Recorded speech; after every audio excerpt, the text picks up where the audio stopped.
Yeah. Asphyxiation, probably. Passed out, choked on her own vomit. Can't smell any alcohol on her. It could have been a seizure, possibly drugs. You know what it was. You've read the papers. Well, she's one of the suicides, the fourth. Sherlock, 2 minutes, I said. I need anything you got. Victim is in her late 30s. Professional person going by her clothes and guessing something in the media, going by the frankly alarming shade of pink.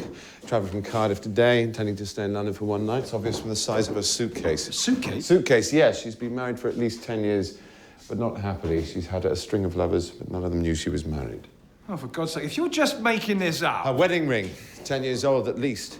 The rest of her jewellery has been regularly cleaned, but not her wedding ring. State of her marriage, right there. The inside of the ring is shinier than the outside. That means it's regularly removed. The only polishing it gets is when she works it off her finger. It's not for work. Look at her nails. She doesn't work with her hands. So what, or rather, who does she remove her rings for? Clearly not one lover. She'd never sustain the fiction of being single over that amount of time, so more likely a string of them. Simple. It's brilliant. Sorry. Cardiff? It's obvious, isn't it? It's not obvious to me. Dear God, what is it like in your funny little brains? It must be so boring. Her coat is slightly damp. She's been in heavy rain in the last few hours. No rain anywhere in London in that time. Under her coat collar is damp too. She's turned it up against the wind. She's got an umbrella in her left-hand pocket, but it's dry and unused. Not just wind, strong wind. Too strong to use her umbrella. We know from her suitcase that she was intending to stay overnight, so she must have come a decent distance, but she can't have travelled more than 2 or 3 hours because her coat still hasn't dried. So, where has there been heavy rain and strong wind within the radius of that travel time? Cardiff. It's fantastic. Do you know you do that out loud? Sorry, I'll shut up. No, it's fine.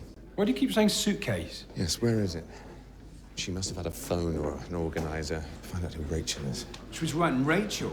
No, she was leaving an angry note in German. Of course she was writing Rachel. No other word it can be. Question is, why did she wait until she was dying to write it? So how do you know she had a suitcase? Back of her right leg, tiny splash marks on the heel and calf, not present on the left. She was dragging a wheeled suitcase behind her with her right hand. Don't get that splash pattern any other way. Smallish case, going by this spread.